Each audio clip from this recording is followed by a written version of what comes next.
मान लीजिए 100 लोगों को आपने इन्वेस्टिगेट किया, आपको क्या लगता है जो रेशो है आउट ऑफ 100 कितने लोग सही इंफॉर्मेशन देते हैं कंपनी को? 2-3 एम्प्लॉय ऐसे हैं जो बाहर उन्होंने अपने रिलेटिव्स की कंपनी ओपन करा दी है। कंपनीज कभी आपसे पूछती हैं कि यार आप इन्वेस्टिगेशन में माहिर हो, आपने बहुत बड़े फ्रॉड से लोगों को बचाया, तो कुछ टेक्निक्स आपसे पूछती हैं, कुछ स्ट्रेटेजी आपसे पूछती हैं कि यार कैसे एम्प्लॉय को हमें हायर करना चाहिए? जब हम फ्रंट में रहे तो हमारे से दुश्मनी हो गई, वहां पर तो हमला हो गया था हमारे ऊपर। अच्छा। ऐसा कोई कोना नहीं बचा था जहाँ से वो गाड़ी डैमेज ना हो। तो आप ये 15 लाख कैश रख लीजिए, बाकी कुछ अमाउंट अकाउंट्स में डाल देंगे। तो उस एम्प्लॉय ने क्या किया, वो 15 लाख कैश लिया, मोबाइल वहीं बंद किया, सिम तोड़ा कंपनी का, और एम्प्लॉय आज तक गायब है। किसी एम्प्लॉय ने आपसे 2 दिन का 3 दिन का वैकेशन मांगा, आपने उसको अलाउ कर दिया और उसकी कोई सैलरी भी कट नहीं करी, वो उसको फॉर ग्रांटेड ले लेगा। छोटी छोटी कंपनीज, इवन एक शॉपकीपर भी, एक छोटी सी किराने की दुकान चलाने वाला भी आपका क्लाइंट हो सकता है। बिल्कुल हो सकता है। सर, एक सबसे बड़ा सवाल है इस पॉडकास्ट का कि ये जो फ्रॉड्स होते हैं कॉर्पोरेट में, कितने तरीके के हो सकते हैं?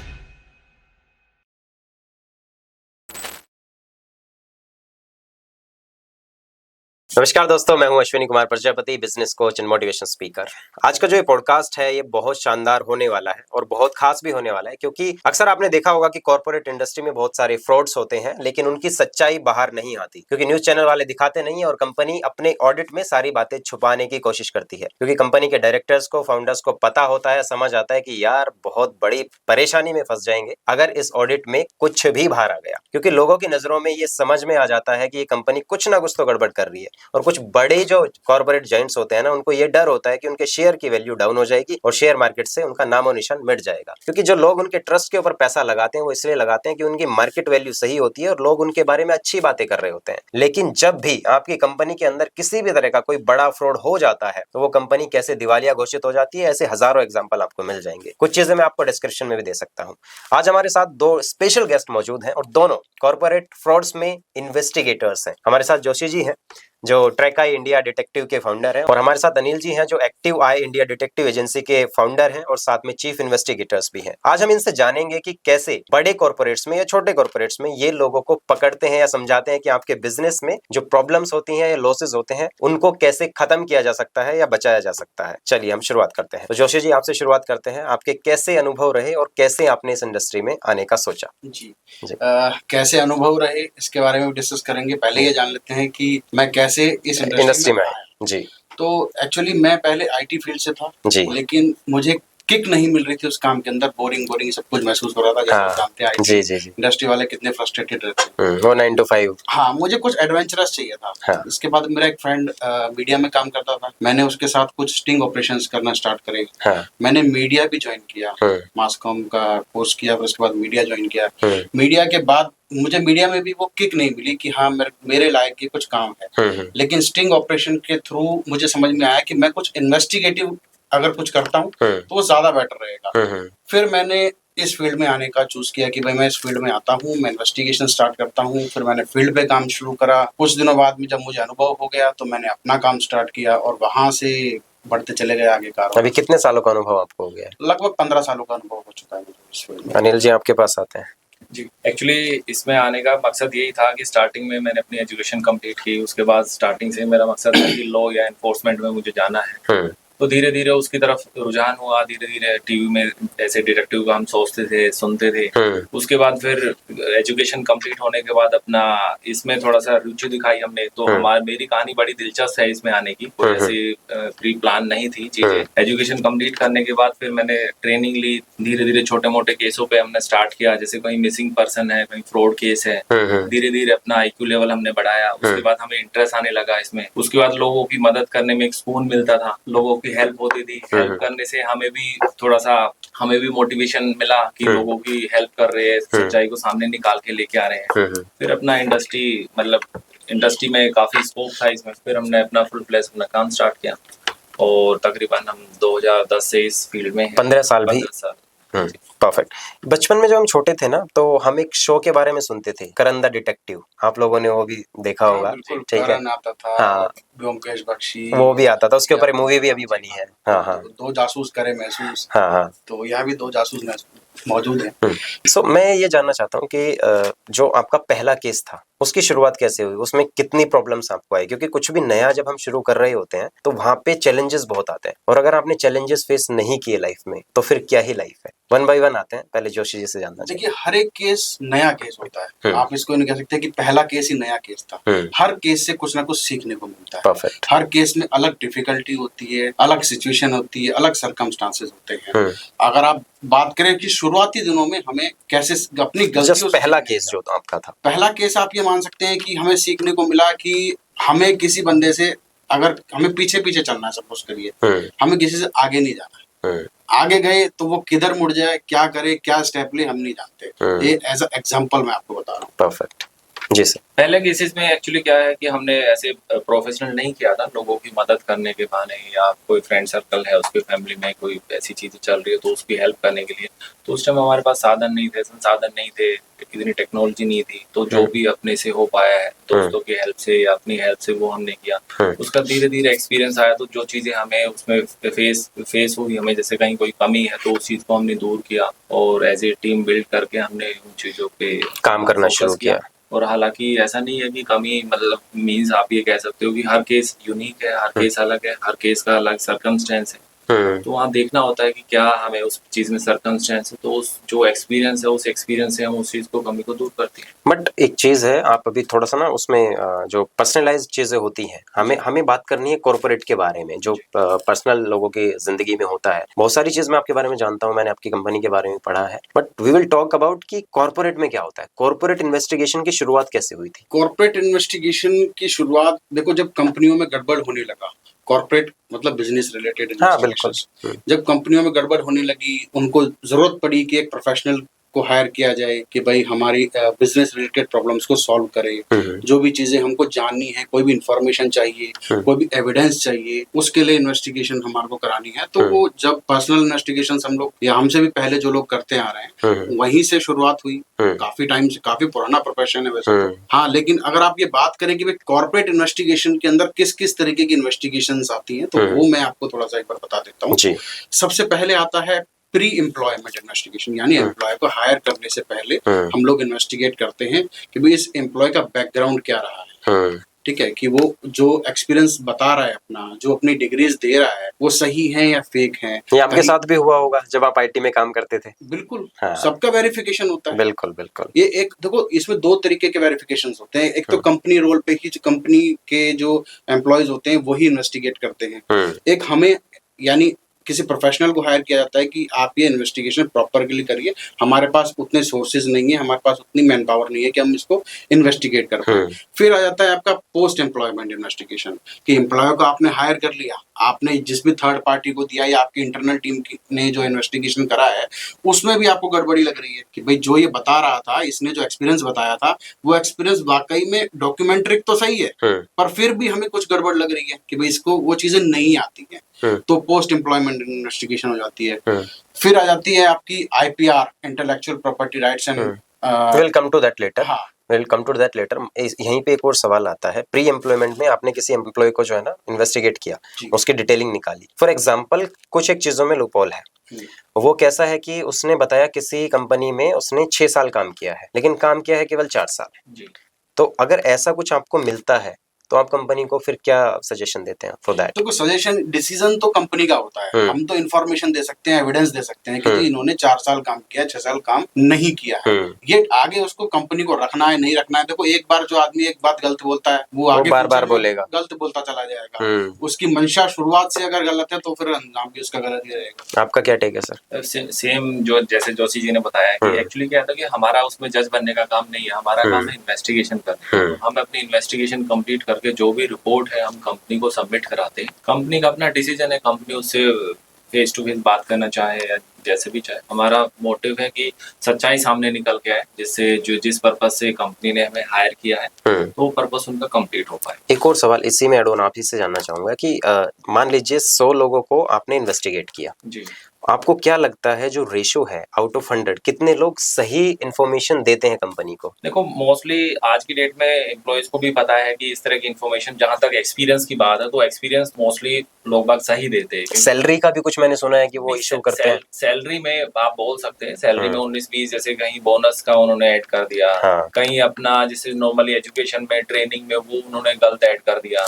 बाकी रही एक्सपीरियंस की तो मोटा मोटी वो रेशो थोड़ा ठीक ही रहता है, क्योंकि आपको पता है कि सेकंड कंपनी से वेरिफिकेशन हो जाती है, एचआर से सारी चीजें निकल के आ जाएगी, तो एम्प्लॉय भी समझदार है, वो शार्प हो गए हैं। हाँ, ऐसा नहीं है कि वो भी गलत इन्फॉर्मेशन देंगे।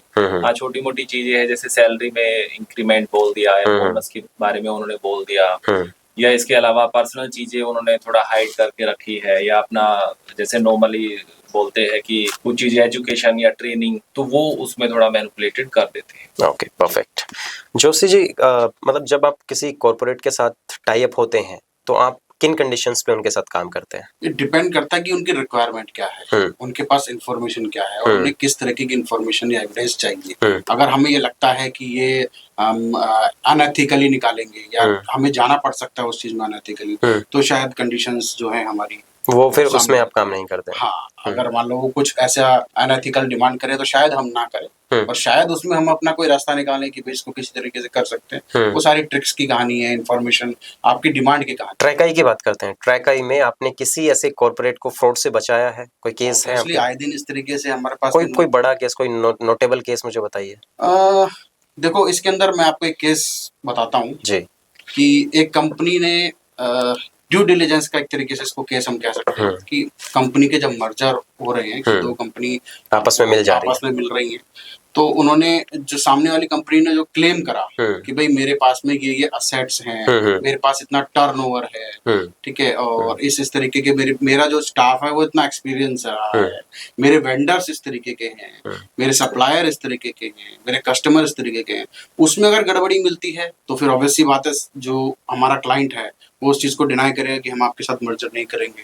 तो इस तरीके के आए दिन हमारे पास में इंक्वायरीज आती हैं, आए दिन डेवलप होती हैं। आप मान के चलो कि लगभग 60% जो है ये होता है कि किसी ने इन्फॉर्मेशन गलत दी होती है। अब मैं आपको एक बहुत अच्छा एग्जांपल देता हूँ, शार्क टैंक का। आपको क्या लगता है शार्क टैंक में कितने % लोगों को वो जो फंडिंग है वो वाकई मिल जाती है? वो तो 10-15% लोग भी नहीं है, क्योंकि उनकी स्क्रूटनी हो जाती है कि भाई उन्होंने जो इन्फॉर्मेशन दी होती है वो गलत दी हुई होती है। जब उनकी ड्यू डिलिजेंस करी जाती है तो वो सब छट जाते हैं। उसका रीजन यही है कि वो इन्फॉर्मेशन करेक्ट नहीं देते, वहां पे जो डाटा बताते हैं वो सिर्फ इम्प्रेसिव दिखने के लिए बताते हैं, ताकि लोग और ज्यादा। कुछ लोग तो इस मकसद से आते हैं कि हम एक बार शार्क टैंक पे आ जाएं, तो उसके बाद में हमारा ब्रांड अपने आप ही प्रमोट हो जाएगा। परफेक्ट। हाँ, इवन मैंने ये भी सुना है शार्क टैंक में तो अनिल जी कि जिन लोगों को फंडिंग मिल गई है वहां से, वो मिलने के बाद भी एपिसोड ऑन एयर होने के बाद भी जो है ना वो कैंसिल हो जा रही है, उनकी आगे बात नहीं बन पा रही है। ऑब्वियस बात है, तो चीजें चलती है मार्केट में, और कॉर्पोरेट सेक्टर में तो काफी चीजें हैं इस तरह की।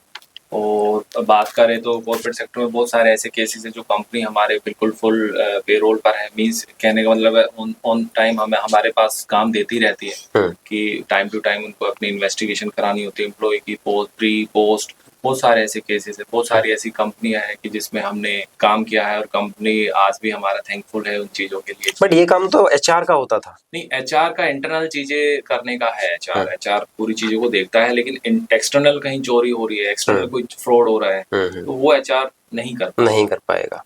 चलिए, अभी आपने सर बात की थी मर्जर के बारे में, तो एक बहुत बड़ा गेम खेला जाता है इंडस्ट्री के अंदर जिसको बोलते हैं मर्जर एंड एक्विजिशन। तो दो कंपनियां मिल गई तो मर्जर हो गया, और किसी ने किसी को हायर कर लिया तो मतलब या एक्वायर कर लिया तो वो एक्विजिशन हो गया। हमने ऐसा सुना है कि गौतम अडानी साहब का जो टोटल बिजनेस है, जो पूरा बड़ा एम्पायर है, उसमें 10% के आसपास उनका खुद का बनाया हुआ है, बाकी 90% जो व्यापार उन्होंने आज तक बनाया है वो पूरा का पूरा एक्विजिशन और मर्जर का गेम है। देखो, ज्यादातर कंपनियां जब अपने आप को ग्रो करती हैं तो वो जो ऐसे बिजनेस होते हैं जो नहीं चल रहे, आपने गौतम अडानी का एग्जांपल दिया, मैं टाटा का एग्जांपल दिया, स्टारबक्स उन्होंने लिया, या काफी सारी उन्होंने मोटर व्हीकल कंपनियां उन्होंने ली, ठीक है। तो वो अपने बिजनेस को बढ़ाने के लिए अपने एक्सपीरियंस को वहां पे अपने एक्सपीरियंस के थ्रू चीजों को ग्रो कर सके, वो एक्वायर कर लेती है कंपनियों को। तो ये तो कॉमन सी चीज है। इसमें क्वेश्चन ये भी है कि जैसे ही मर्जर की बात आई या एक्विजिशन की बात आई तो मर्जर हो गया, आपस में मिल गए जैसे आपने बताया, तो क्या मर्जर से पहले आपके पास नहीं आते कि नहीं यार हम इस कंपनी के साथ मर्ज होना चाहते हैं, इसके बारे में बता दीजिए, या मर्ज होने के बाद ज्यादा केसेस आते हैं? नहीं, मर्जर से पहले ड्यू डिलिजेंस जो होता है वो हमेशा पहले होता है। ड्यू डिलिजेंस का बाद का कोई फायदा नहीं। जब आपने एक बार पेमेंट कर दी, सारी चीजें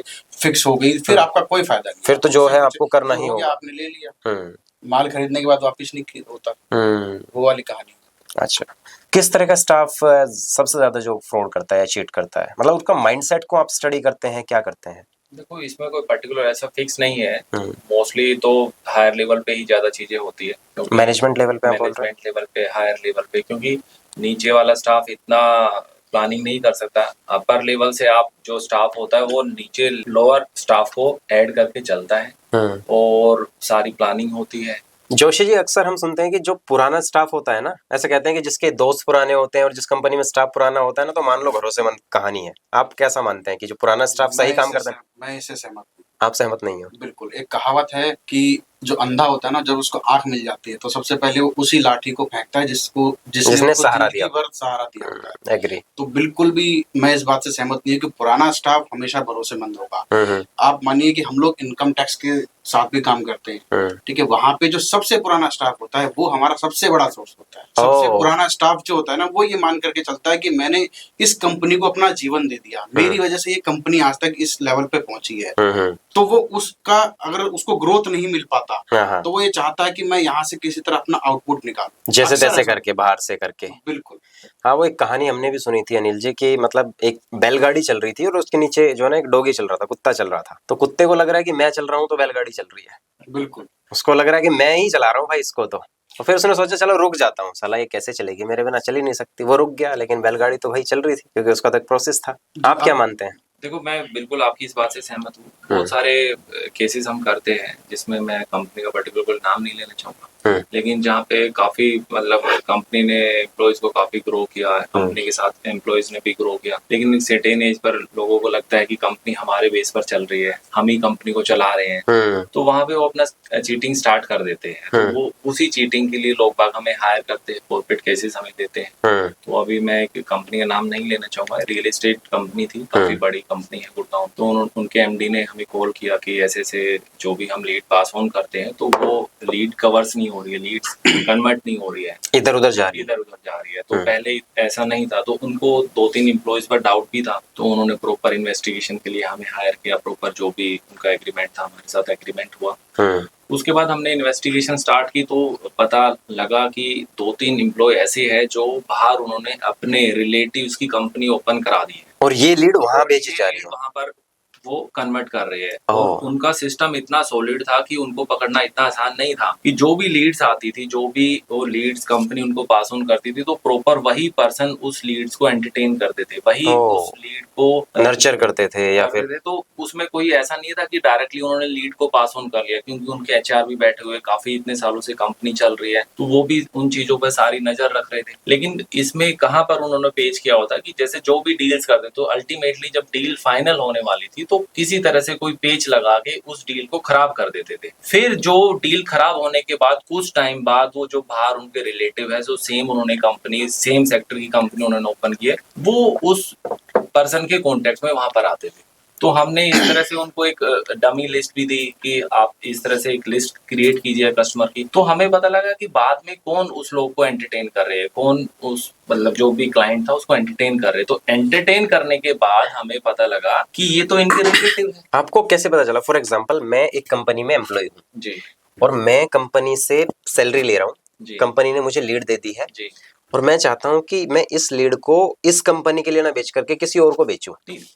जी। फॉर एग्जाम्पल, मेरे पास एक लीड है, आ गई, मैंने उससे बात करी, लेकिन मैं चाहता हूँ यहाँ ना डील होकर के मेरे एक्स बंदे के साथ हो जाए, मेरे रिलेटिव के साथ हो जाए। आपको कैसे पता चल रहा है कि मैंने ये लीड रिलेटिव को दी है? ये हमें ऐसे पता लगा कि सपोज हमने एक लिस्ट तैयार की क्लाइंट की, वहां पे तैयार करने के बाद उन्होंने जो लास्ट में जो किस तरह का मतलब डील क्रैक नहीं हुई, तो उसके बाद किन किन लोगों को उसने अप्रोच किया, उस क्लाइंट को अप्रोच किया। तो वो अप्रोच में हमने पहले सारा होमवर्क किया था कि क्लाइंट किस किस के, जो भी जो अपना एम्प्लॉय है, किस किस के टच में है, किन किन लोगों के टच में है, उनके रिलेटिव कौन है, कौन कौन फ्रेंड सर्कल है, कहीं बाहरी इस तरह के काम तो नहीं कर रहे, इनके रिलेटिव कौन है। तो वहां से हमें पता था कि इनके रिलेटिव कौन है, इन्होंने बैकएंड में कोई इस तरह की कंपनी चलाई हुई है, वो लोग तो इनको अप्रोच नहीं कर रहे। एक शॉर्ट रूप में मैं इसका एग्जांपल देता हूँ कि मेरे क्लाइंट्स कन्वर्ट नहीं हो रहे, पर मेरे सारे क्लाइंट्स आप मेरे कंपटीटर और आपके पास जा रहे हैं। अच्छा, वहां पे कन्वर्ट हो जा रहे हैं। 100% प्रोबेबिलिटी है आपके पास जा रहे हैं, 100 में से 90 मान लो आप। तो ये एक सस्पिशियस एक्टिविटी है ना। चलो ठीक है, 20-30% चले गए, 20-30% किसी और के पास है, वो डाइवर्सिफाई हो जाएंगे, तो समझ में आएगा कि हाँ मुझसे कन्वर्ट नहीं हो पा रही है, मैं उतना कैपेबल नहीं हूँ कि मैं उसको मेरी convert सेल्स कर में पाऊँ। प्रॉब्लम है, मेरी सेल्स टीम में प्रॉब्लम है, या मेरी एथिक्स में प्रॉब्लम है, या मेरे जो अप्रोच है प्रोडक्ट में भी प्रॉब्लम प्रोडक्ट हो में सकती है। प्रॉब्लम है, या सर्विसेज में प्रॉब्लम है, लेकिन मेरी करीबन करीबन 80-90% चीजें आपके पास जा रही है, सारा का सारा सेल्स आप उड़ा जा रहे हो, ऐसा कैसे हो सकता है? एक और मैं चीज यहाँ पे एड ऑन करना चाहता हूँ जोशी जी, कि एक कंपनी थी, मैं नाम नहीं लूंगा, लेकिन मेडिकल की कंपनी थी। अब वो क्या ना एक फ्रेंचाइज चेन चलाते हैं। उनके साथ क्या है ना, कुछ जो उनको लगता था कि उनके ट्रस्टवर्दी एम्प्लॉय हैं, जिनको उन्होंने वीपी की पोस्ट दी हुई है, वाइस प्रेसिडेंट ऑफ सेल्स। वो क्या करते थे कि उनको सारा तो खर्चा देते थे, सैलरी देते थे, तो और बहुत मोटा इंसेंटिव भी देते थे हर एक क्लोजिंग पे, अच्छा खासा टिकट साइज में। अब ये जो एम्प्लॉय है, ये इनके लिए दिखा रहा है कि मैं तुम्हारे लिए काम कर रहा हूँ, बट उसका बहुत सारी और कंपनीज के साथ पहले से टाई अप है कि मैं तुम्हारा भी जो है ना फ्रेंचाइज बेच दूंगा मार्केट में। और बोलेगा तू कैसे बेचेगा, कि वो मेरा काम है, अगर आप लीड देंगे तो मैं 10% आपसे जो है ना इंसेंटिव लूंगा, और अगर मैं अपने लेवल पे क्लोज करूंगा तो मैं आपसे 30% लूंगा। कंपनी बोलती है तू अपने लेवल पे कर, हमारी सिरदर्दी खत्म, 30% दे देंगे। तो वो इस मेडिकल कंपनी के लीड को किसी दूसरे को बेच देगा, वो पूरा जो है ना फ्रेंचाइज उधर बेच दे रहा है। इनको आप कैसे हेल्प कर सकते हैं? देखो, इसमें सबसे पहला ये चीज चेक करेगी कि आपका जो कन्वर्टेड, जो अनकन्वर्टेड लीड है, जो लीड्स कन्वर्ट नहीं हो रही है, वो गई किसके पास है, उसको किसने कन्वर्ट करा है। फिर जो जिसके ऊपर आपको डाउट है, आप आइदर आपका एम्प्लॉय है या कोई बाहर का कंपटीटर है, हमें हो सकता है कंपटीटर को इन्वेस्टिगेट करना पड़े कि उसके क्लाइंट्स कौन कौन बनते जा रहे हैं, वो कहाँ से लीड उठा रहा है।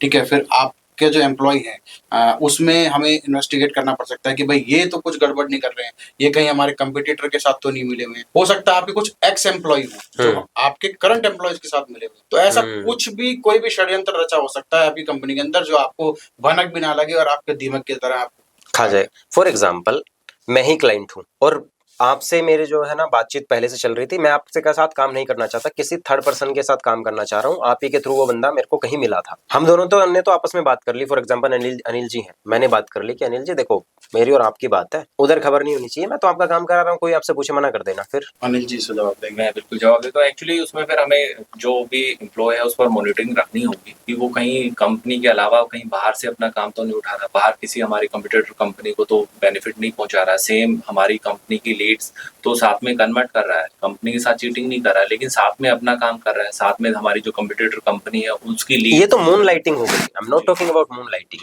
एक कंपनी के अंदर रहते हुए एम्प्लॉय अपना काम भी कर रहा है, उस कंपनी का भी कर रहा है, तीसरे का भी कर रहा है, इसको बोलते हैं मून लाइटिंग, एक साथ 2-3 काम करना। मेरा सवाल ये है कि मैं एक कंपनी में काम कर रहा हूँ, ठीक है, उससे मुझे सैलरी मिल रही है, इसी के लीड को मैंने किसी दूसरे को बेच दिया, आपको बेच दिया, और मैंने आपको बोला कि भैया देख यार यहाँ से ना क्रॉस वेरिफिकेशन होगा, आप जो है ना बताना मत, बोल देना कि यार हमारी तो डायरेक्ट बातचीत हुई थी या लीड मुझे कहीं से मिली थी। उस केस में कंपनी कैसे बचे? उस केस में तो कंपनी को नजर रखनी होगी एम्प्लॉय पर। कंपनी को भी तो पता लगता है कि हो सकता है कि एक लीड वो इस तरह से जनरेट करे बाहर, कहीं उस चीज को किसी दूसरे कंपटीटर को सेल आउट करे, तो हो सकता है पहली बार ना पता लगे, लेकिन कंपनी सेकंड थर्ड टाइम वो करेगा तो कंपनी को तो ऑब्वियस बात है फीडबैक भी लेती है कंपनी। सिर्फ ऐसा नहीं है कि एम्प्लॉय ने उस लीड को कन्वर्ट किया या कन्वर्ट नहीं हुई तो फीडबैक नहीं लेती। कंपनी के ऊपर और भी लोग हैं जो इन सारी चीजों को देखते हैं, सारा डाटा एनालाइज करते हैं, जितने भी कस्टमर है उनसे फीडबैक लेते हैं क्या रीजन रहा डील करेक्ट नहीं होने का। तो भले ही वो कस्टमर उसको नहीं बोले, लेकिन कस्टमर इंटरनल फीडबैक लेती है कंपनी, फिर हमें हायर करती है,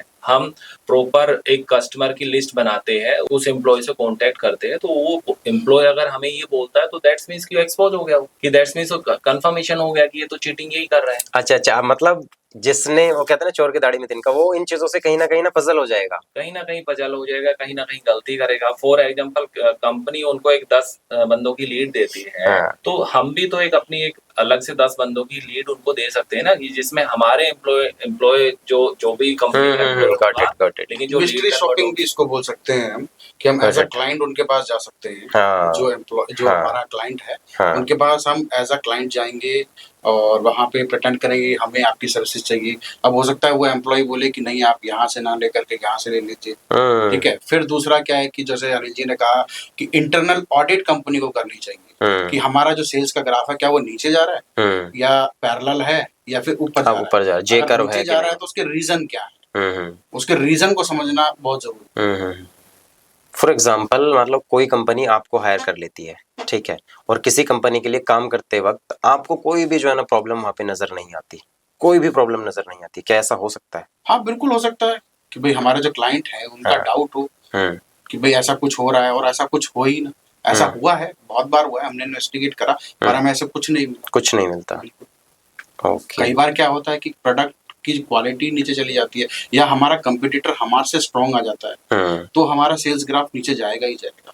वो हमें अपने समय के अनुसार, जैसे कहते हैं ना, बदलना बहुत जरूरी है। नोकिया क्यों फेल हो गया कि अपने समय के अनुसार उसने अपने आप को चेंज नहीं करा, अपग्रेड नहीं किया, अपग्रेड नहीं करा। इसमें किसी ने चोरी थोड़ी करी, किसी ने कोई वो थोड़ी करा, लेकिन वो चीजें चली गई नीचे, क्वालिटी नीचे चली गई, तो ऑब्वियस सी बात है। कंपनीज कभी आपसे पूछती हैं कि यार आप इन्वेस्टिगेशन में माहिर हो, आपने बहुत बड़े फ्रॉड से लोगों को बचाया, कंपनीज को बचाया है, तो अगला जो एम्प्लॉय हम हायर कर रहे हैं तो कुछ टेक्निक्स आपसे पूछती हैं, कुछ स्ट्रेटेजी आपसे पूछती हैं कि यार कैसे एम्प्लॉय को हमें हायर करना चाहिए? बेसिकली हायर करने से पहले तो नहीं पूछती है, लेकिन कुछ कंपनियां प्री एम्प्लॉयमेंट वेरिफिकेशन कराती है कि एम्प्लॉय मतलब उसको हायर करने से पहले लोग इन्वेस्टिगेशन कराया जाए कि जो इन्होंने चीजें बोली है कि वाकई में सही है, पुरानी कंपनी में इनका कैसा रिकॉर्ड रहा है, पुराना इनका क्या कल्चर रहा है, क्या इनका सिस्टम था वहाँ पे, और जो इन्होंने इन्फॉर्मेशन हमें दी है क्या वाकई में सही है। हालांकि कंपनी भी अपने इंटरनल लेवल HR लेवल से वो सारी चीजें इन्फॉर्मेशन मंगाती है, पता करती है, लेकिन उसके बावजूद उसको कहीं डाउट होता है तो वो प्रॉपर इन्वेस्टिगेशन कराती है। और कुछ कंपनियां तो परमानेंट हमारे मतलब इन हाउस है कि जो उनको परमानेंट काम देना होता है और काम कराती है, क्योंकि वो रेगुलर पर मंथ। हाँ, रिस्क नहीं ले सकते उन चीजों का ना। कुछ इंटरनल चेक पॉइंट्स होते हैं जो हम उनको गाइड करते हैं कि आप इन चेक पॉइंट्स पे काम करिए, चेकलिस्ट काइंड ऑफ, ताकि उनके पास कुछ इन्फॉर्मेशन रहे, उस इन्फॉर्मेशन के बेस पे हम जो है आगे इन्वेस्टिगेट कर सकते।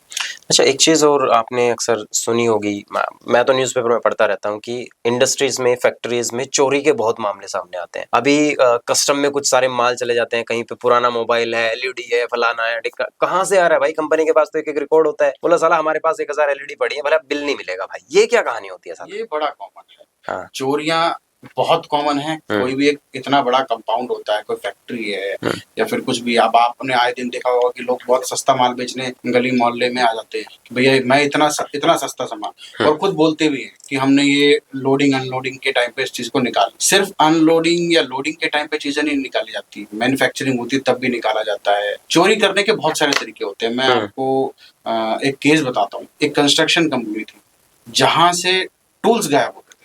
ओके। अब नाइट में कंस्ट्रक्शन होती है, 24 आवर कंस्ट्रक्शन होती है, इतने सुपरवाइजर हैं, इतनी लेबर हैं, इतने गार्ड हैं। अब हर बंदा, अपर लेवल का बंदा, अपर मैनेजमेंट का बंदा हर जगह मौजूद 24 घंटे नहीं रह सकता। 24 घंटे नहीं रह सकता। अब कहीं ना कहीं, और ओपन प्लेस है, हो सकता है बाहर के लोग आकर के, कबाड़ी आकर के चीजें लेके जा रहा है। कंस्ट्रक्शन कंपनी, सरिया भी गायब होगा, टूल भी गायब होगा, सब कुछ कबाड़ी के भाव भी बिकेगा, तो उसको तो मिल ही रहा है ना कुछ ना कुछ। तो वो हमने वहां पे फिर इन्वेस्टिगेट करा। हमने अपने अंडर कवर गार्ड्स लगाए, हमने अपने अंडर कवर सुपरवाइजर लगाए, सिविल इंजीनियर भी लगाए, अपने स्पाई कैमरास कई जगह पे इंस्टॉल करे, अपनी टीम फिजिकली इंस्टॉल करी। आपकी टीम ही उनसे मिल जाए फिर? नहीं, ऐसा नहीं हो सकता। क्यों सर? मान लो एक कंपनी ने टीम हायर करी, उसने भी ट्रस्ट पे करी, बिल्कुल है तो इंसान ही, वो कंपनी के साथ भी चीट कर सकता है। आप भी तो कंपनी हो, आप भी सैलरी दे रहे हो, आपके साथ क्यों नहीं कर सकता? देखो, हमने पहले उनको जांचा हुआ है, परखा हुआ है। हमने अपनी जांची पर की टीम अपने साथ रखी हुई है। आप ये मानो कि ऐसा भी होता है कई बार कि हमारी टीम अगर बिक जाए, ठीक है, तो शायद उनकी जीवन बदल जाए। हमारे साथ जीवन भर रह करके शायद उनका जीवन ना बदले, पर खाली बिकने से उनका जीवन बदल जाए। मतलब हमने पहले पैसे के टर्म्स में क्या बोल रहे हो? हमने उनको टेस्ट किया हुआ है, हमारी भरोसेमंद, हमने उनका भरोसा कमाया है, ठीक है, उन्होंने हमारा भरोसा कमाया। ऐसे इन्वेस्टिगेशन नहीं होती है। सर, पुलिस कॉर्पोरेट्स की हेल्प क्यों नहीं करती? एक्चुअली पुलिस भी कॉर्पोरेट की हेल्प करती है, बिल्कुल करती है, बिल्कुल करती है। लेकिन क्या है ना कि जब तक पुलिस के पास एविडेंस नहीं है, कंपनी के पास एविडेंस नहीं है, कंपनी के पास प्रूफ नहीं है, तो वो कैसे उसकी मदद करेगी? तो सबसे पहले तो इन्वेस्टिगेशन करने के लिए प्रूफ इकट्ठा करना जरूरी है। अब कंपनी को किसी पर्सन पर डाउट है, किसी एम्प्लॉय पर डाउट है, तो डाउट के बेस पर तो आप कंप्लेन नहीं नोट करा सकते ना किसी की। और एक चीज ये भी तो हो सकती है, क्या पुलिस का बिकना ज्यादा आसान है? नहीं, देखो ऐसा नहीं बोल सकते हैं, बिकना आसान नहीं है। हालांकि अगर आपके पास एविडेंस है तो सामने वाला भी, कॉर्पोरेट एजेंसी भी अपना कंप्लेन दर्ज कराएंगे। तो मेन फोकस है कि आपके पास प्रूफ क्या है, किस हद तक आपके पास प्रूफ है, कैसे कैसे प्रूफ है आपके पास, तो वो सबसे ज्यादा मैटर करता है। आपके साथ कभी ऐसा हुआ है कि आपने कोई केस सॉल्व किया हो, लेकिन सॉल्व के बाद जो है ना बंदे से दुश्मनी हो गई हो? देखो, बहुत सारे केसेस हमने सॉल्व किए ऐसे, लेकिन हम पर्सनली कहीं किसी से दुश्मनी लेके नहीं चलते। हमारा काम जज बनने का नहीं है, हमारा काम इन्वेस्टिगेशन। बैकएंड में करते हो या फेस दिखता है आपका? देखो, हम डिटेक्टिव का मतलब ये है कि कोई हम तख्ती टांग के या कोई आई कार्ड लगा के नहीं जाते। कोई हमारा ड्रेस कोड नहीं है, किसी भी रूप में हम हो सकते हैं। मीन जैसा सर्कमस्टेंस है वहाँ पे, जैसा कल्चर है, उस हिसाब से हमें अपनी टीम को अपॉइंट करना होता है, अपनी टीम को आगे भेजना होता है। और हमारी टीम काफी चीजों में कई बार ऐसा हो जाता है, ऐसा नहीं है। जैसे कॉपीराइट के केसेस हैं, उसमें हम लोग कंप्लेंटेंट बने, तो हम जब कंप्लेंटेंट बनेंगे तो हम फ्रंट में रहेंगे। ये अब यही बात आ गई ना कि गलतियों से सीखा। जब हम फ्रंट में रहे तो हमारे से दुश्मनी हो गई। इवन जयपुर के अंदर तो एक रियल एस्टेट का इन्वेस्टिगेशन हमने किया था, तो वहां पे तो हमला हो गया था हमारे ऊपर। अच्छा। पूरी गाड़ी को उन्होंने टोटल जान बचा के भागना पड़ा। ओह माय गॉड, कब की कहानी है ये? होगी बात 2018 की। अच्छा, फिर क्या हुआ? मतलब गाड़ी, मतलब हमारी एक, यूं मान लो आपकी, ऐसा कोई कोना नहीं बचा था जहाँ से वो गाड़ी डैमेज ना हुई। रीजन क्या था? मतलब आपने ऐसा रीजन यही कि हमने उनका खुलासा करते कि हाँ वो ऐसी चीजें कर रहे हैं, वो ऐसी गड़बड़ कर रहे हैं। जब आप एक सपोज कीजिए आपका कोई कंपटीटर है, आपने इन्वेस्टिगेट कराया कि मेरा कंपटीटर जो है इस तरीके की गड़बड़ कर रहा है, उसको इन्वेस्टिगेट करिए। हमने इन्वेस्टिगेट करा, अपने जो क्लाइंट है उनको दे दिया, उन्होंने जो है लगा दिया। कहीं जो दूसरा हमारा जो जिसका हमने इन्वेस्टिगेट करा है, वहाँ भी कहीं ना कहीं सोर्सेज निकल करके आ जाते हैं, किसने इन्वेस्टिगेट करा। कई बार हमें फ्रंट में एज अ क्लाइंट भी जाना पड़ता है, हो सकता है हमें अपनी किसी टीम को अंडर कवर लगाना पड़े, तो कहीं ना कहीं चीजें लीक हो भी जाती है, तो जान पर भी बनाती है, ऐसा नहीं। और सर ये एक टर्म और सुनते हैं, बगिंग और डीबगिंग, ये क्या होता है? बगिंग होता है कि आपने कहीं पे कोई ऑडियो डिवाइस लगाया, हाँ, आपने वहाँ पे जासूसी करने के लिए ऑडियो डिवाइस लगाया।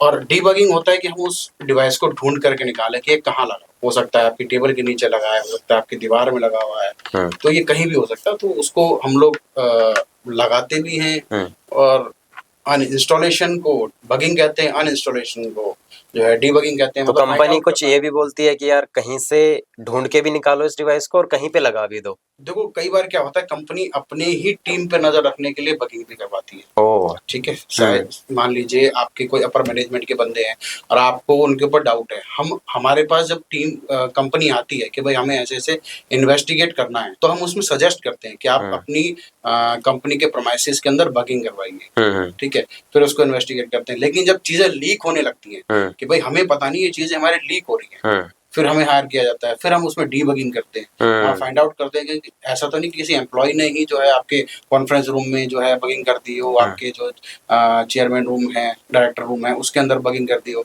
आपका हो सकता है क्लीनिंग स्टाफ ने जो है बगिंग कर दी हो। हाँ, मतलब मुझे डायरेक्टर की बातें सुननी है, आगे पीछे क्या होता है, इंटरनल और कहाँ इनकी डील होने वाली है, मीटिंग हो रही है, आपकी सारी आवाजें जो है किसी और के पास जा रही है, हाँ, इसको बगिंग कहेंगे। और मतलब ये रियल में बड़े लेवल पे होता है? बिल्कुल होता है। Oh my God. जो हम अगर मान लो किसी अंडर कवर को कहीं पे अपॉइंट करेंगे, हमने कोई क्लीनिंग स्टाफ अपॉइंट कर दिया, अब वो क्लीनिंग स्टाफ कैसे सुनेगा उस कॉन्फ्रेंस के अंदर की बातें?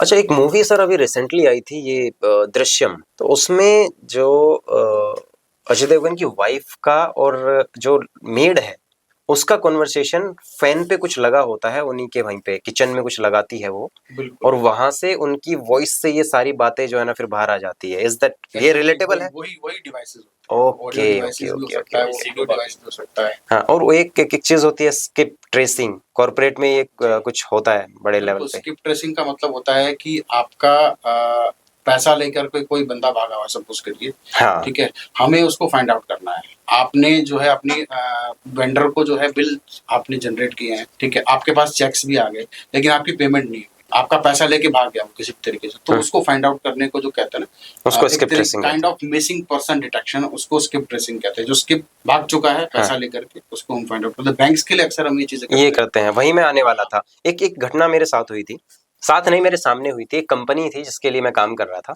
तो उस कंपनी की एक डील में करीब 15 लाख रुपए कैश आया। तो जिस एम्प्लॉय के ऊपर कंपनी ने भरोसा किया हुआ था वो कैश उसने लिया। उसने बोला कि सर ये अकाउंट में नहीं कर रहे हैं, बोल रहे हैं कि हमारे पास कुछ जो है ना कच्चे का पैसा है वो हमें उठाना है, तो आप ये 15 लाख कैश रख लीजिए, बाकी कुछ अमाउंट जो है ना हम अकाउंट्स में डाल देंगे। तो उस एम्प्लॉय ने क्या किया, वो 15 लाख कैश लिया, मोबाइल वहीं बंद किया, सिम तोड़ा कंपनी का, और वो एम्प्लॉय आज तक गायब है। इसको कैसे आप ट्रेस कर सकते हैं कैश वाले मैटर को? देखो अक्सर अगर आप पुरानी दिल्ली के एरिया में जाएंगे तो ये घटनाएं आए दिन होती रहती है, क्योंकि जो उनके जो जिनको हिंदी में तगादगिर बोलते हैं, यानी जो कलेक्शन एजेंट जिसको, ठीक है, वो पैसा लेकर के आते हैं दूसरे होलसेलर से या फिर अपने किसी भी क्लाइंट से।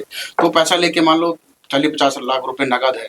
अभी तो क्या है कि यूपीआई होने के बाद, जीएसटी आने के बाद थोड़ा सा कैश ट्रांजेक्शंस कम हो गई है। हाँ, वो सैंक्शंस लग गए एक तरीके के, तो वो कम हो गई है। ठीक है, तो अब पहले ये बहुत ज्यादा होता था कि नगद का पैसा लेकर के भागे। नगद का पैसा लेकर के जब भागते हैं तो ये मान लो कि जो जिसका पैसा होता है वो बेचारा कंप्लेंट भी नहीं करा पाता, अपनी सही रकम भी नहीं बता पाता कि मेरा 1.5 करोड़ रुपए गया, बताता है 50 लाख रुपए। हाँ, तो वो तो एक तो गए, उसके 1.5 करोड़ की ट्रांजेक्शन कैसे करिए आप? तो ये तो बहुत कॉमन है। तो ये तो लोग फायदा उठाते हैं बीच में बढ़िया से कि ये बता नहीं पाएगा और बिल्कुल मेरा कुछ हो नहीं जो पाएगा। आपने बात कही थी पुराना स्टाफ, तो वो यही करता है। पुराने स्टाफ को पता होता है कि वो इंतजार करता है कि जिस दिन मछली आएगी बड़ी, उस दिन मैं उठूंगा लेकर के। सर, आईपीआर काउंटरफिटिंग क्या होता है और ये आप कैसे इसको देखते हैं? आईपीआर में देखो काफी चीजें होती है। एक तो होता है कि नॉर्मली आपको कोई ट्रेडमार्क है, कोई टीएम है, तो इस तरह की कोई कंपनी के साथ चोरी हो रही है, कंपनी के बाहर कोई प्रोडक्ट सेल आउट हो रहे हैं या सेम कॉपीराइट हो रहा है, तो उस तरह की केसेस हमारे पास आते हैं जिसमें हम प्रॉपर इन्वेस्टिगेट करते हैं। अभी फॉर एग्जांपल हम बात करें, अभी काफी बड़ी कंपनी का हमारे पास केस आया था जिसमें हमने इन्वेस्टिगेट किया था। कंपनी का नाम तो नहीं लेना चाहूंगा, लेकिन आरओ कंपनी थी। तो सेम उस कंपनी के प्रोडक्ट बाहर मार्केट में डुप्लीकेट प्रोडक्ट सेल आउट हो रहे थे, सेम कॉपीराइट भी हो रहा था उसका।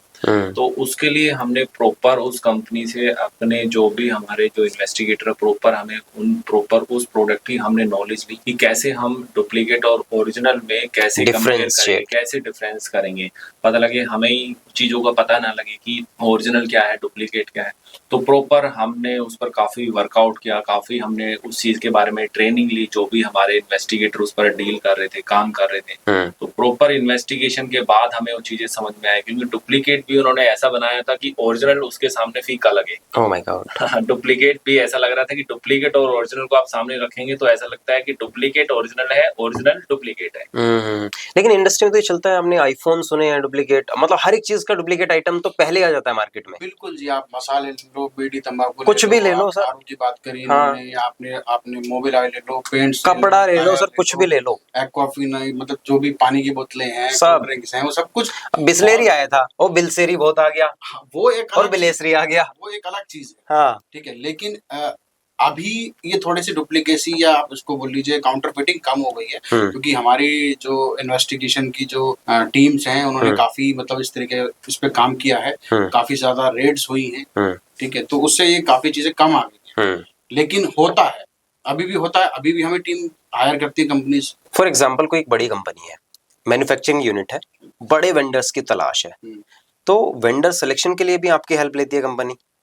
बिल्कुल, इसी को ड्यू डिलिजेंस कहते हैं। हाँ, मान लो, I do understand that, but सवाल क्या है, एक वेंडर है जो उसका काफी अच्छा नाम है, लेकिन वो कॉम्पिटिटर के साथ भी काम कर रहा है और वो आपके साथ भी, आपकी कंपनी के साथ भी काम करना चाह रहा है। आपका मतलब जो भी एक बड़ा मैन्युफैक्चरिंग जाइंट है वो चाहता है कि हम इन लोगों से काम कराएं, तो वेंडर सिलेक्शन के प्रोसेस में आप कैसे हेल्प करते हो कंपनी को? देखो, वेंडर की हिस्ट्री देखी जाती है। ठीक है, उसके ऊपर इस तरह के कोई केसेस तो नहीं है। ठीक है, उनकी जो क्वालिटी है वो हमेशा सेम रही है, नहीं रही है, उनका जो है एक्सपीरियंस क्या रहा है, उनका टर्नओवर क्या है, ये चीजें फिर नॉर्मली ये चीजें तो फिर भी वेंडर जो है सामने रख देता है। अब वो सही रखी है, गलत रखी है, जो हमारा क्लाइंट है, उनका जो कंपटीटर है, उनके साथ में उसके कितने अच्छे ताल्लुकात हैं। कहीं ऐसा तो नहीं कि हमारे जो प्रोडक्ट है, हमारे जो क्लाइंट का प्रोडक्ट है, उसकी जो क्वालिटी है उसको वो गिरा दे, या फिर हमारे जो क्लाइंट है उसकी जो डिमांड है उसको ही वो फुलफिल ना कर पाए, तो उस वेंडर का क्या फायदा? वेट करते रहे कि भैया ये हमें माल देगा और वो दे ही ना पाए, उसका कोई फायदा नहीं। एक और चीज हो सकती है सर, मान लो मैंने इसी वेंडर से 50 आइटम मांगे, ठीक है, उसने मुझे एक्स अमाउंट पे दे दिए, किसी दूसरी कंपनी ने भी 50 मांगे लेकिन उसको 2x पे दे दिए, तो ये जो डिफरेंशिएशन है ये आपका इस इंटरोगेशन में हेल्प करता है कि यार ये फ्रॉड में आता है, चीट में आता है? नहीं, देखो, ये अपनी अपनी डीलिंग है। अच्छा, लेकिन आप सपोज करो अनिल जी एक ही प्रोडक्ट के, एक ही मतलब किसी भी ऑटोमोबाइल पार्ट के आप वेंडर हैं, मैं मैन्युफैक्चरर, मैं आपको किस रेट में दे रहा हूँ ये आपकी और मेरी डीलिंग है, मैं अनिल जी को किस रेट में दे रहा हूँ ये मेरी और अनिल जी की डीलिंग है। लेकिन कोई तीसरा बंदा ये जानना चाहता है या आप ये जानना चाहते हो कि अनिल जी को किस रेट में दे रहे हैं, ये एक इन्वेस्टिगेशन का पार्ट है। लेकिन आप तो फिर भी देखो, मार्केट में नाम तो खराब हो ही जाएगा ना इस चीज से कि आप अनिल जी को भी एक माल दे रहे हो, ठीक है, मेरे से 2 रुपए एक्स्ट्रा क्यों ले रहे हो, मैं भी आपसे उतना ही माल ले रहा हूँ। तो ये आपकी बार्गेनिंग स्किल्स होनी चाहिए ना। ये आपकी और मेरी डीलिंग है, मतलब इसमें कोई इसका रोल नहीं होता कराओ कि मैं उनको कितने का दे रहा हूँ। अच्छा, उसके बाद में आप मुझसे बार्गेन करो, हाँ, वो एक इन्वेस्टिगेशन का पार्ट है। Perfect. Anil ji, question mind में है कि पहले क्या होता था, जो हमारे फादर साहब तब काम करते थे, तो उस टाइम पे क्या होता था, जितना भी डेटा है ना सब पेपर्स पे होता था, डॉक्यूमेंटेड होता था। अब वो साला सिस्टम में आ गया है सब, ठीक है, डिजिटल आ गया है। आप मोबाइल में हैं, आप कंपनी का ही सारा डेटा अपने आप को मेल कर लो, अपने किसी दोस्त को मेल कर लो, मेल को डिलीट कर दो, आपने व्हाट्सएप कर दी एक्सेल फाइल, वहां से डिलीट कर दी, एक्सेल का सारा डेटा कॉपी कर लिया व्हाट्सएप पे, फिर उसको डिलीट कर दिया। इसको भी ट्रैक किया जा सकता है क्या? बिल्कुल किया जा सकता है। जो डाटा थेफ्ट है, ये आज के टाइम पे कंपनीज के लिए सबसे बड़ा थ्रेट है। सबसे बड़ा थ्रेट और डाटा ही सब कुछ है। आज के टाइम में, डेटा ही सब कुछ है। बहुत सारे ऐसे बिजनेस हैं जो बिना डाटा के चल ही नहीं सकते। अगर उनके पास डाटा नहीं है तो उनके पास बिजनेस भी नहीं है। और आपका डाटा किसी और के पास चला गया यानी आपका बिजनेस किसी और के पास चला गया। Data is the ultimate wealth. Data is the ultimate.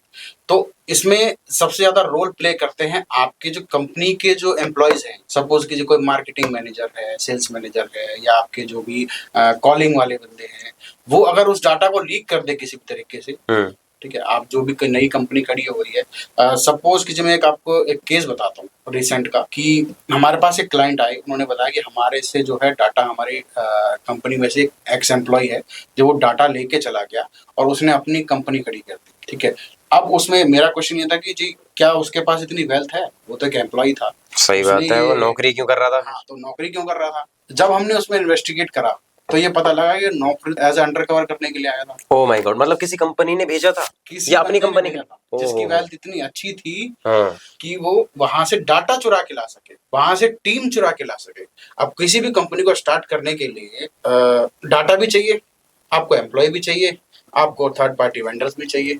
वो तीनों चुरा के ले गए वहां से। उस पे केस किया जा सकता है? हाँ, अगर हमारे पास एविडेंस है तो बिल्कुल किया जाता। हमने किया, हमने निकाल कर लेके आए। फॉर एग्जाम्पल, अभी हम लोग बात कर रहे हैं, अभी यहाँ पे 3 लोग और हैं जो तीनों कैमरास पे हैं। ठीक है, इनमें से किसी ने भी अपने मोबाइल में हमारी इस ऑडियो को रिकॉर्ड अगर कर रखा है, तो क्या ये मतलब थेफ्ट है, ये डेटा इंटीग्रिटी है? सर आपका कॉपीराइट है इसके ऊपर। हाँ, जो आप प्रोडक्शन कर रहे हैं ये इसका आपके पास कॉपीराइट है। आप जब यूट्यूब पे इसको डालोगे और इन्होंने भी अगर उसको यूट्यूब पे डाल दिया तो आप कॉपीराइट भेज सकते हो इनको। अच्छा, फॉर एग्जाम्पल, हाँ, मैं स्ट्राइक नहीं भेज रहा, इन्होंने कहीं यूट्यूब पे भी नहीं डाला, कोई स्ट्राइक भी नहीं है, कुछ भी नहीं है, कोई ऐसी प्रॉब्लम नहीं है, लेकिन केवल इनका एक पर्पस था कि मैं तो ये सब सुन करके सीख लूं और कल को मेरे काम आएगा। देखो, ये कन्वर्सेशन, ये आपके और मेरे बीच में डील है कि हम लोग पॉडकास्ट करेंगे, कन्वर्सेशन करेंगे और इसको आप रिकॉर्ड करके कहीं एक प्लेटफॉर्म पे डालेंगे। लेकिन ये चीज कोई तीसरा बंदा रिकॉर्ड करके अगर कहीं और ले जाता है तो फिर ये दिक्कत की चीज है। सो इस डिजिटल इन्वेस्टिगेशन को पकड़ने के रास्ते क्या है आपके पास? देखो, जो आपका सपोज कीजिए आपके जो पीसी हैं उनके अंदर एम्प्लॉय मॉनिटरिंग सॉफ्टवेयर डाले जा सकते हैं। ये देखा जा सकता है कि एम्प्लॉय उनसे क्या क्या एक्टिविटी कर रहा है, क्या वो डाटा कहीं पर ट्रांसफर कर रहा है।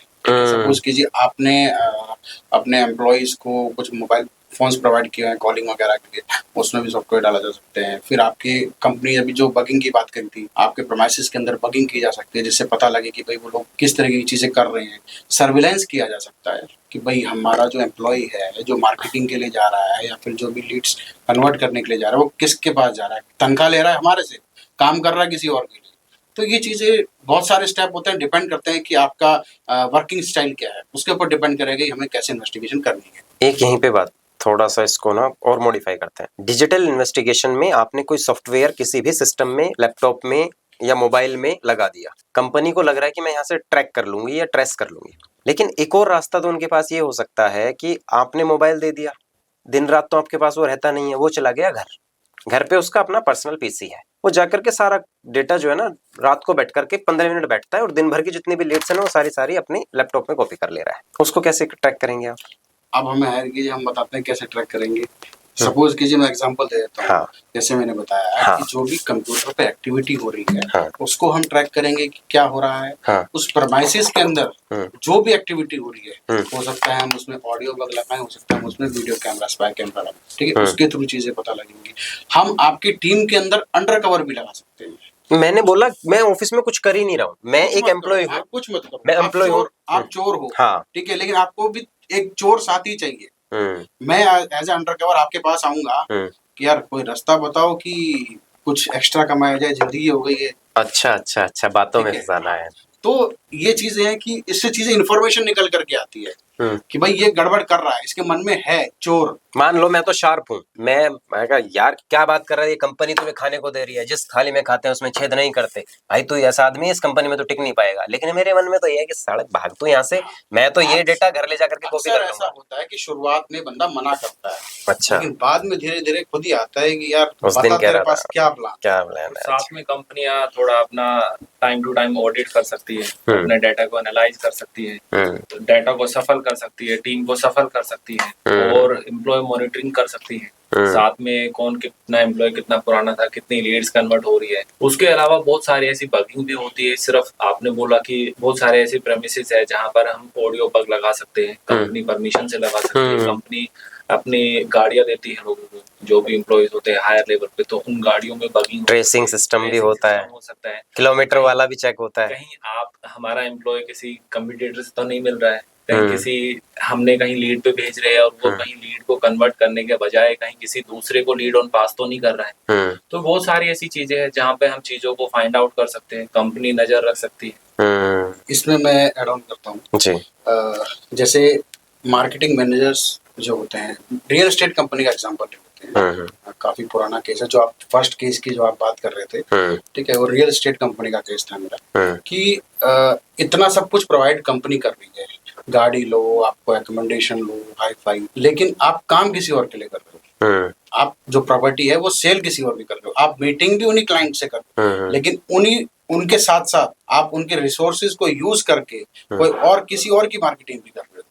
वहां से आपको कमीशन बेस मिल रहा है, यहाँ आप सैलरी पे हो, यानी हींग लगे न फिटकड़ी रंग चोखा है, ठीक है। वहां से जो बिना किसी रिसोर्सेज के, सामने वाले को भी यही होता है कि भाई सेल होगी तो मैं इसको पैसा दूंगा, ठीक है। अपनी लीड्स अगर कन्वर्ट नहीं हुई तो आप दूसरे के पास पहुंचा रहे कि जी मेरी ये लीड कन्वर्ट नहीं हुई है, अब आप इसको अप्रोच कर लीजिए, इस क्लाइंट की ये डिमांड है और ये इतने तक सेटल हो जाए। आपको क्या लगता है फिर तो ये तो 99% एम्प्लॉय करते ही होंगे, लगभग करते, मतलब हर रोज बड़े पैमाने पे हो रहा है। बिल्कुल। इसका क्या कारण है? लालच या मजबूरी?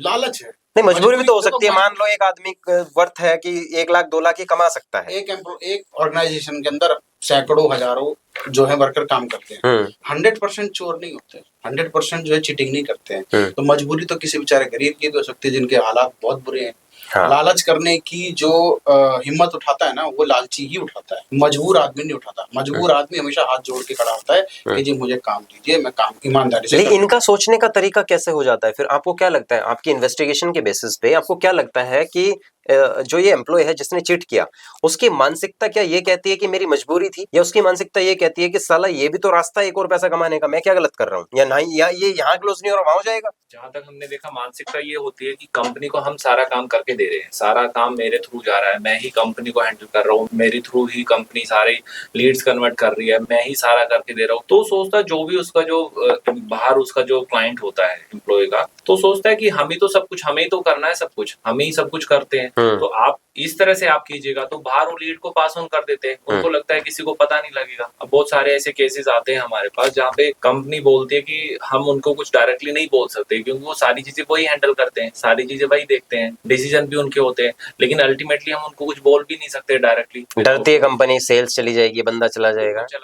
हाँ। तो उनको फिर प्रॉपर प्रूफ की रिक्वायरमेंट रहती है कि किसी तरह से हमारे पास प्रूफ आए, क्योंकि डायरेक्टली तो हम इनको बोल नहीं सकते। इतने सालों से कंपनी को बिजनेस दे रहे हैं, काम दे रहे हैं, लेकिन अल्टीमेटली हमें पता है कि चीटिंग कर रहे हैं, डायरेक्टली बोल नहीं सकते। ये ब्लैकमेलिंग एक तरीके से इमोशनल ब्लैकमेल ये तो हो गया कंपनी के लिए। इमोशनल, अगर जो कोई भी कॉर्पोरेट है वो अपने एम्प्लॉय के साथ इमोशनल टच आ जाएगा ना, तो वो ऐसे दलदल में फंसता चला जाएगा कि वो निकल ही नहीं पाएगा। मैं आपको एक example, there has to be a difference between profession and emotion. हाँ, मैं आपको समझाता हूँ कि जैसे सपोज कीजिए एक छोटा सा एग्जांपल कि किसी एम्प्लॉय ने आपसे 2 दिन का 3 दिन का वैकेशन मांगा, आपने उसको अलाउ कर दिया और उसकी कोई सैलरी भी कट नहीं करी, वो उसको फॉर ग्रांटेड ले लेगा, वो रिपीटेडली करेगा। सही बात, बहुत सही बात, बहुत सही बात बोले आप, बहुत सही। अच्छा, किसी कंपनी को कैसे पता चले कि भाई अब तुम्हें इन्वेस्टिगेशन की जरूरत है? जहां आपको डाउट हो कि भाई कुछ गड़बड़ है, हमारी चीजें चेंज हो रही है, पहले जैसी नहीं है। क्या है एथिकल है? मतलब डाउट के बेसिस पे, शक के बेसिस पे जांच करा देना। हाँ, बिल्कुल एथिकल है। डाउट पे तो जब डाउट कब जनरेट होता है? जब कुछ गड़बड़ होती है, लेकिन जब सब कुछ ठीक चल रहा होता है तो किसी को डाउट भी नहीं होता। मान लो ठीक ठाक में किसी को डाउट हो गया, बंदे के पीछे आपने टीम लगा दी, कुछ भी नहीं निकला, उस बंदे का तो सेल्फ कॉन्फिडेंस, ट्रस्ट, क्रेडिबिलिटी सब कुछ खो दिया। किस बंदे ने? कंपनी ने। नहीं, बिल्कुल नहीं खोया। फॉर एग्जाम्पल आप मेरी कंपनी में एम्प्लॉय हो, मुझे आपके ऊपर डाउट है, लेकिन आप पूरे ईमानदार हो, उस डाउट के बेसिस पे मैंने अनिल जी से आपकी इन्वेस्टिगेशन करा दी, उसमें अनिल जी को कुछ नहीं मिला, तो मुझे शर्म के मारे डूब मरना चाहिए। आपको तो ये लगेगा तो आपका जो है मेरे पर विश्वास बढ़ जाएगा कि जिसपे मैंने आपका तो हो जाएगा ना कि मेरे ऊपर शक किया, मैं तो ईमानदार हूँ। तो मुझे पता लगे तब ना। अच्छा, बंदे को नहीं लगता पता। यही तो कला होती है। इन्वेस्टिगेशन का मेन मोटिव यही है कि हम जो भी इन्वेस्टिगेशन करते हैं डिस्क्रीट कॉन्फिडेंशियल रहे, सामने वाले को पता लग गया तो फिर फायदा क्या है इन्वेस्टिगेशन का। जादू का मतलब क्या होता है? जादू को जादू थोड़ी होता है। जादू तो कला है, सही बात है, वो बताता थोड़ी है। लग गया तो फिर वो काय का जादू है? बंद मुट्ठी लाख की खुली खाक की। सही बात है, सही बात है, सही बात है, सही बात है यार, ये कमाल की चीज मतलब आप लोग कर रहे हैं। अच्छा, कोई ऐसी कंपनी है जहाँ पे मतलब उसको डाउट था कि यार मुझे कराना चाहिए या नहीं कराना चाहिए, आप लोगों से मुलाकात हुई हो और आपने बताया हो कि हमारे साथ आप काम करेंगे तो आज जो नुकसान आपका लाख का हो रहा है वो कल को 10 लाख का भी हो सकता है और वो आपने बचा लिया हो? सर देखो, हेजिटेशन कंपनी को कहाँ होती है कि जैसा अनिल जी ने बताया, कई बार अपना पार्टनर भी हो सकता है, अपना अपर मैनेजमेंट का एम्प्लॉय भी हो सकता है, किसी को भी लूज करने से डरती है कि एक तरीके से पिल्लर है, अगर ये पिल्लर हट गया तो मेरी पूरी की पूरी बिल्डिंग रह जाएगी, अगर मैंने इसको हटाया तो अभी जो नुकसान हो रहा है वो 4 गुना हो। वहां कंपनी डरती है कि भाई हम इसको कैसे हटाएं या फिर इस चोरी को कैसे रोकें, रिस्ट्रिक्ट करें इसको। हम हटा तो सकते ही नहीं है। कई बार मीटिंग्स में क्लाइंट कहते हैं कि भाई हम हटा तो सकते ही नहीं है, पर इनको रिस्ट्रिक्ट करने का कोई रास्ता निकालो। इंफॉर्मेशन तो हमारे पास है, हमें एविडेंस चाहिए, प्लस में वो कंसल्टेशन चाहिए कि हम इसको कैसे रिस्ट्रिक्ट कर सकते हैं। रिस्ट्रिक्ट करें और एम्प्लॉय को रिटेन भी करें, चीजें खत्म भी हो जाए और हमारा एम्प्लॉय या हमारा पार्टनर काफी हद तक मैं आपकी बात से सहमत हूँ कि कंपनी हमारे पास आती है तो स्टार्टिंग में ये स्टेप लेने से डरती है कि इतने सालों से हमारी कंपनी चल रही है, किसी एम्प्लॉय को पता लगा या वो ऐसा चीटिंग नहीं कर रहे तो क्या रेपुटेशन बनेगी, सामने वाला रिजाइन भी दे सकता है, हम उनको डायरेक्टली काउंटर भी नहीं कर सकते हैं। तो ऐसे केसेस में हम कंपनी को गाइड करते हैं, कंपनी को समझाते हैं कि हमारी क्या पॉलिसीज रहती है, कैसे हम काम करते हैं, जिसमें आप इन्वेस्टिगेशन कराते तो 100% सिक्योर रहती है। ऐसा नहीं है कि इन्वेस्टिगेशन आपने कराया कुछ नेगेटिव निकलता है, कुछ पॉजिटिव निकलता तो सामने वाला एक्सपोज होता है। हाँ, डेफिनेटली अगर कुछ नेगेटिव निकलता तो डेफिनेटली सामने वाले को हम एक्सपोज करेंगे, डेफिनेटली चीटिंग को विद प्रूफ हम सारी चीजें प्रोवाइड करेंगे। लेकिन अगर कुछ नहीं निकलता है, डाउटफुल है चीजें, तो डेफिनेटली हम वो बिल्कुल सही दिखाएंगे, तो जिसपे ट्रस्ट बनता है तो कंपनी को उसमें जाने में कोई प्रॉब्लम नहीं होती। At the end of the day उसका मोटिव तो पॉजिटिव होता है ना। सर, एक मूवी आपने देखी होगी, रिसेंटली आई थी, मतलब उसमें दिखाया गया था कॉर्पोरेट अफेयर्स के बारे में कि यानी मतलब बॉस के पास स्पेशली भेजा गया है कि एक पीए भेजा गया है, पर्सनली जो है ना इसका सेक्रेटरी बना करके भेजा जाता है। वो लड़की महिला या जो भी है वो अफेयर हो जाता है सिस्टम, और फिर वो अंदर की बातें सारी दूसरी तरफ चली जाती हैं। ऐसे केसेस होते हैं। बताया है ये, इसको हम हनी ट्रैप कहते हैं।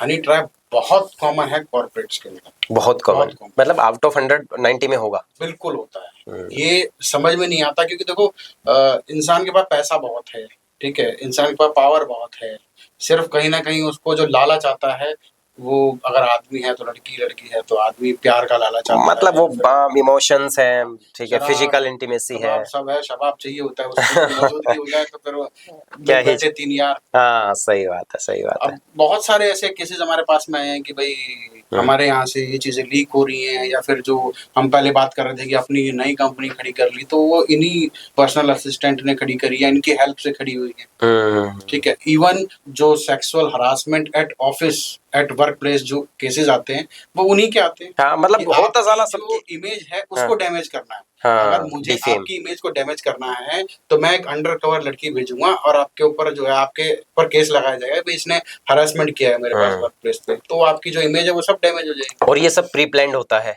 बिल्कुल प्री प्लान्ड होता है, सडनली थोड़ी ना हो सकता है। सर, एक सबसे बड़ा सवाल है इस पॉडकास्ट का कि ये जो फ्रॉड्स होते हैं कॉर्पोरेट में कितने तरीके के हो सकते हैं? ये देखो, सारे ज्यादातर तो इसमें पैसे से रिलेटेड ही होते हैं। आप सपोज करो अकाउंटिंग फ्रॉड्स हैं, आपका डाटा थेफ्ट है, आपकी स्किप ट्रेसिंग है, आपका हनी ट्रैप है, इस तरह के काफी फ्रॉड्स हो सकते हैं और इस पे कोई वो नहीं है लिमिटेशन, बाकी अनिल जी ऐड ऑन करते हैं।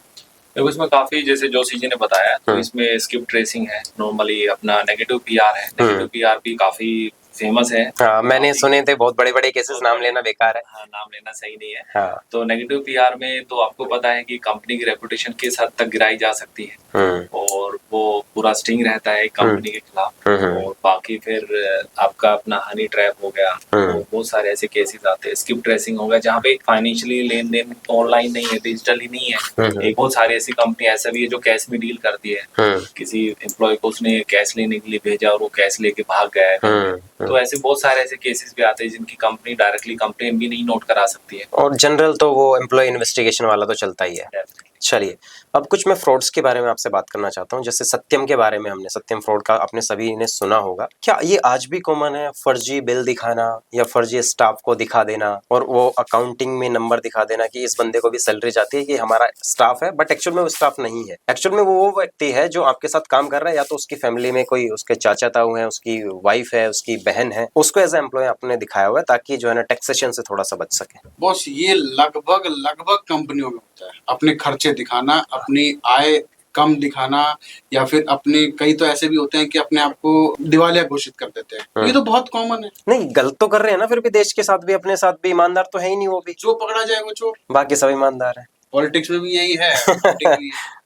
बहुत बढ़िया। अभी आपने एक चीज सुनी होगी, जो अपना बायजू के ऊपर जो है ना, अकाउंटिंग के ऊपर ही ज्यादातर उनके ऊपर आरोप लगे थे। तो आपको क्या लगता है, सही थे गलत थे? देखो, इस बारे में तो जो टीम इन्वेस्टिगेट कर रही है वही बता सकती है। नहीं, बट आप फील्ड के अंदर हो भाई। अकाउंटिंग में इरेगुलरिटीज उन्होंने शो की, हालांकि सब जानते हैं कि भाई फेलियर का रीजन तो कुछ और ही था। देखो, जैसे मैंने अभी बताया कि ये चीजें बहुत कॉमन है कि अगर आपको जम नहीं रहा है या फिर कोई चीजें गड़बड़ हो रही हैं, या आपको वो दिखाना है कि भाई मेरी आय इतनी नहीं है तो मैं अपना घाटा दिखा दूं, मुझे अपने लोन्स चुकाने हैं, सपोज कीजिए, तो मैंने अपना घाटा दिखा दिया कि मैं कहाँ से भरूं इस लोन। तो क्या आपको फिर ये जो IT वाले हैं या गवर्नमेंट लेवल पे है, वो भी तो आपको अप्रोच कर सकते हैं कि यार मुझे इस कंपनी पे डाउट है, साला पैसा इनके पास बहुत है लेकिन ये कहीं ना कहीं गड़बड़ करते हैं। तो वैसे भी होता है क्या केस? बिल्कुल, हम इनकम टैक्स के साथ मिलकर काम करते हैं। इनकम टैक्स के पकड़वाते हो कंपनी को? अच्छा, इसमें मैं बोलना चाहूंगा, बहुत सारी ऐसी कंपनियां हैं जो हमारे पास पुलिस से भी केस आते हैं, कॉर्पोरेट केस आते हैं, लॉयर्स की भी तरफ से भी केस आते हैं।